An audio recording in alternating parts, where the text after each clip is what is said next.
Twee charmante dames bij ons in de studio. Beide lid van de stichting MEP Limburg. En dat is MEP Limburg. Check maar eventjes meplimburg.nl. Joyce Nasker, zij is bestuurslid van de stichting en de vicevoorzitter Manuel van der Ven. Dames, welkom. Hallo. Dankjewel. Leuk dat jullie er zijn. Ja. Ook voor de kijkers aardig materiaal dat we hebben uitgenodigd voor vanmiddag. Kijk even naar de mooie pakken van de dames. Maar laten we eerst even uitleggen waar jullie hiervoor zijn. De stichting MEP Limburg. Maar even beginnen met die stichting. Wat behelst de stichting MEP Limburg? Nou, de Stichting MEP Limburg is een stichting in Limburg die voor jongeren onder andere simulatieparlementen organiseert. Ze proberen eigenlijk de jongeren bij te brengen hoe de Europese besluitvorming werkt en ze dat aan den lijve te laten ervaren. En daarnaast proberen we ze ook een stukje sociale en communicatieve vaardigheden bij te brengen. Oké, en dat is dus politiek getint, hè? Dus voor mensen die geïnteresseerd zijn in de politiek en denken van ja, hoe werkt dat nou allemaal in Europa? Daar is het een beetje voor bedoeld. Ja, zeker. Precies, ja. Nou staan de Europese verkiezingen voor de deur aanstaande donderdag. En daarom is er deze week een conferentie in Rolduc, in Kerkrade en in de Statenhal van het gouvernement. De Statenzaal is het in Maastricht. En dat is de reden waarom jullie hier zijn. Straks om 5:30 vindt namelijk tot 7 uur in de Statenzaal in het gouvernement Maastricht de officiële opening plaats van de conferentie voor jongeren. Jongeren die kruipen dan in de huid van Europese parlementariërs om elkaar eigenlijk duidelijk te maken wat behelst nou precies dat Europese parlement. Precies. Nou organiseren jullie dat? Jullie gaan zelf deze week, want jullie zien er natuurlijk heel netjes uit, keurig in pak. Maar jullie kruipen zelf deze week ook in de huid van het Europees Parlement, of dat niet? Nou, we zijn zelf natuurlijk al vaker in die huid gekropen. We zijn vaker in Brussel geweest, in Straatsburg. Dus we zien er wel netjes uit, maar wij zorgen er vooral voor dat alles in goede banen loopt deze week. En het gewoon een mooie ervaring wordt voor 80 middelbare scholieren uit Nederlands en Belgisch Limburg. Wow, geweldig. Nou wordt de politiek vaak gezien als toch een beetje grijs, hè? Zeker voor jongeren. Zo van, die politici. Maar jullie proberen de politiek interessant te maken voor jongeren. Hoe doen jullie dat? Nou ja, wat we eigenlijk toch wel veel zien is dat er wordt vaak gezegd dat politiek en Europa dat jongeren niet zo aanspreekt. Maar eigenlijk zien wij toch wel heel veel animo voor onze activiteiten. Dus bij ons, onder onze deelnemers, leeft Europa juist heel erg. En ja, door leuke en interactieve activiteiten te organiseren, proberen wij toch Europa en de politiek een stukje dichter bij de jongeren te brengen. Even naar jullie eigen ervaringen. Jullie zeiden net, we zijn natuurlijk vaak al in die huid gekropen. Nu gaan dat andere mensen doen. Jullie zitten in het bestuur, dus jullie kunnen dat van bovenaf mooi allemaal coördineren en bekijken hoe dat allemaal gaat. Hoe waren jullie ervaringen om een week een Europarlementariër te zijn? Nou, dat was ontzettend leuk. Voor mij is het al eventjes geleden. Ja, voor mij was het in 2008. En tijdens die week leer je ontzettend veel over de Europese Unie. Maar ook over hoe je met elkaar een goed debat kan voeren. Hoe je compromissen kan sluiten. En dat ook heel belangrijk is in de Europese samenwerking. Maar daarnaast natuurlijk ook heel veel gezelligheid. En heel veel nieuwe contacten die je opdoet tijdens zo'n conferentie. Ja, heel veel gezelligheid. Hoe zie ik dat dan voor? Want politiek is natuurlijk wel een serieuze zaak. Nou, we proberen dat gewoon zo goed mogelijk af te wisselen. Dus overdag is het vaak heel formeel, iedereen in pak. Maar bijvoorbeeld morgenavond zijn we te vinden in Snowworld. Dan gaat het hele parlement in hun skipakken de sneeuw in. Oh man, als teambuilding. Ja, als teambuilding. Vanochtend hebben ze Maastricht onveilig gemaakt met een speurtocht. Waar zijn ze nog? Nou ja, er is eigenlijk genoeg aan informaliteiten toch nog te vinden. Ze mogen in de kelderbar in Rolduc jodelen van ons 's avonds. Dus, jodelen? Dames, dat gebeurt vooral in Snowhill natuurlijk. Ja, dat begrijp ik. De apres-ski-hut daar. Ja, hebben jullie dat zelf ook gedaan? Gejodeld destijds? Maar dat zou ik niet meer weten. Wij hebben ons natuurlijk keurig gedragen tijdens onze eigen conferentie. Veel drank ook? Nee, absoluut niet. Nee. Nou zeiden we net aan het begin van de conferentie is in Kerkrade en Maastricht. Jullie roepen nu Snowworld. Eigenlijk is het dan een beetje heel Limburg wat bestreken wordt. Absoluut. Ja, het zijn ook scholen uit heel Limburg. Als ik me niet vergis, nemen dan nu 13 scholen deel aan de conferentie. Zeiden zij in koor? Ja, precies. En dat is er eentje uit Belgisch Limburg op dit moment. En dat zijn er dus 12 uit Limburg. Ja. Oké, en wat heeft jullie bewogen om dit ooit te gaan doen? Want jullie zitten dan in die stichting. Je hoorde net 2008 vallen, dat is toch al even geleden. We zitten in 2014. Ja. Wat beweegt jullie dan om dit nu te gaan doen? Die stichting, is die er al zo lang? Is dat jullie fulltime betrekking? Hoe werkt dat? Nou, de stichting bestaat al een tijdje. Als ik me niet vergis is die in 2005 opgericht. En zelf in 2008 is deelgenomen. En je hebt zelf zo'n mooie ervaring overgehouden aan die week, dat je je eigenlijk wil blijven inzetten voor het initiatief.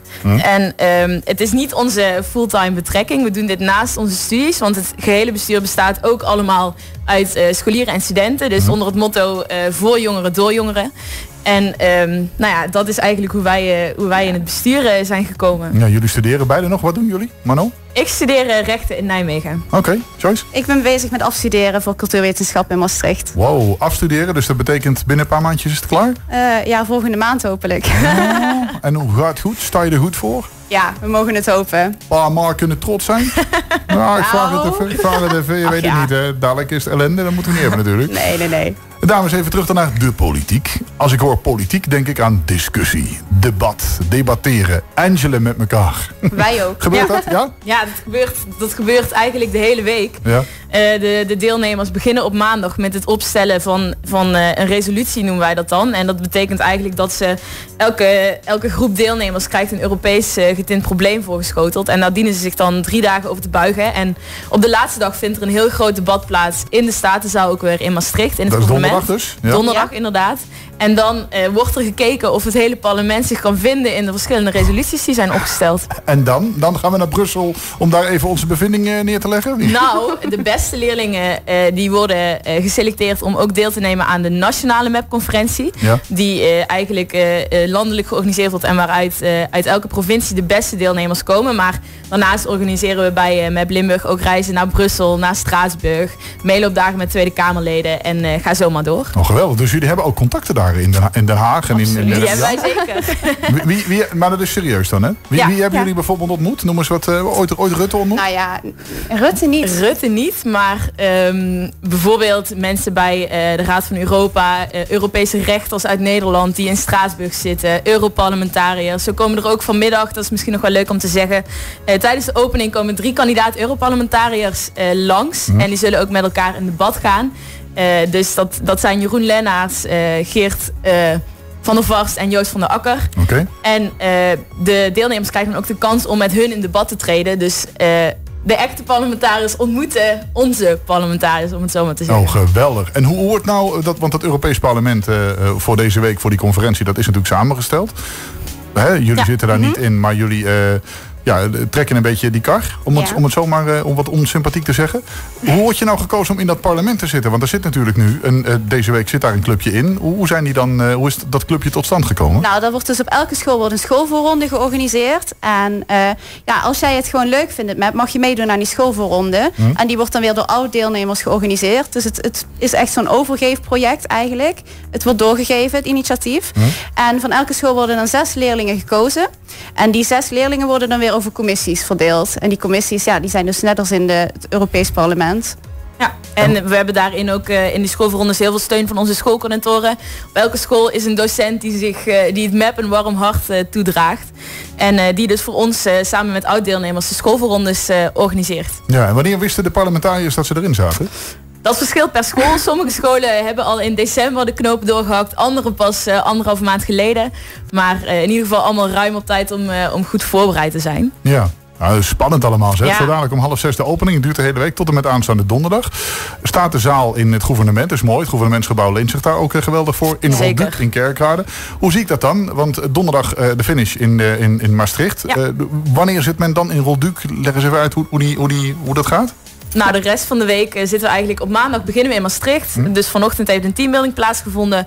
Vervolgens zijn we naar Rolduc gegaan. Daar hebben de eerste commissievergaderingen plaatsgevonden. En zo meteen keren we dus weer terug naar Maastricht om daar de opening te laten plaatsvinden in de Statenzaal. En dinsdag en woensdag zijn we eigenlijk de hele dag op Rolduc bezig met verschillende vergaderingen en andere activiteiten. De deelnemers krijgen ook nog bijvoorbeeld er komt nog een MAP persconferentie en waarschijnlijk nog een lobbytraining. Dus dat is allemaal ontzettend leuk. En donderdag is dan de laatste dag weer in Maastricht in de Statenzaal. Geweldig. En jullie gaan ook nog stemmen, dames? Wij gaan zeker stemmen. Ja, absoluut. Mogen we weten waarop? Nou, als MAP Limburg proberen we toch wel een beetje politiek neutraal te zijn.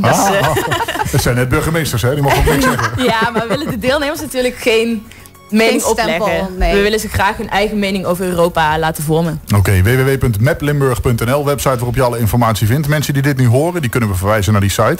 Maar die horen dit nu. Die horen nu gezellig wat politiek geklets op de radio. Zien dat dadelijk op televisie en denken van, hey, dat lijkt mij leuk, daar wil ik bij zijn. Het is voor iedereen toegankelijk? Absoluut. De opening is voor publiek toegankelijk sowieso. Dus van 5:30 tot 7 vanavond dit evenement van Maastricht. Maar mocht je liever komen kijken naar het resultaat, dus naar het plenaire debat op donderdag, dan mag dat ook. Je mag gewoon bij de resolutiebehandelingen zijn en bij de officiële sluiting. Ja, en die vindt plaats van 9 tot 5 worden de resoluties behandeld aanstaande donderdag. Ja. Het is gewoon vrije inloop en om 5 uur is de officiële sluiting. Dan zal ook gouverneur Bovens nog een woord tot onze Europarlementariërs richten. En dan zal ook de delegatie... Nou? Wacht. Je bent heel serieus een pleidooi aan het houden. Ja. En jouw vriendin, collega Annex in het nette pak ook aanwezig begint ineens te gniffelen. Leg eens uit, hoe zit dat? Het is gewoon hartstikke leuk om te zien hoe wij ooit als deelnemers zijn begonnen en dan nu hier staan in ons nette pakje en op de radio zijn. Want dat hadden wij natuurlijk nooit bedacht toen we begonnen als mapdeelnemer. Ik schrok er ook van, moet je zeggen. Dus, ik vond het een hele belevenis. Ja, absoluut. Ja, dat vinden we zelf dus ook nog steeds. We staan er zelf ook van te kijken. Ja, nou ja, en kijken kun je er dan vanaf morgen naar, want dan zit op RTV Parkstad televisie. Je zit op kanaal 40 te checken. Oh, geweldig dit. Staat het op maplimburg.nl of moeten ze nog naar een andere site? Het programma staat sowieso op maplimburg.nl. Daarnaast kunnen jullie ook op onze Facebook. Daar staat ook het event op facebook.com/maplimburg. En jullie kunnen ook mee twitteren via @maplimburg. @maplimburg via Twitter of Facebook, maplimburg, www.maplimburg.nl. Ik dank Manon van der Ven en ik dank Joyce Nasker. Ik wens jullie een te gekke week, want dat zal het zeker worden. Yes. Dankjewel. Succes met de opening straks, want dat wordt Pezen, denk ik, als je 5:30 nog wil halen. Ja, absoluut. Leuk dat jullie er waren, dames, in het mooie pak. En een hele mooie week toegewenst. Dankjewel.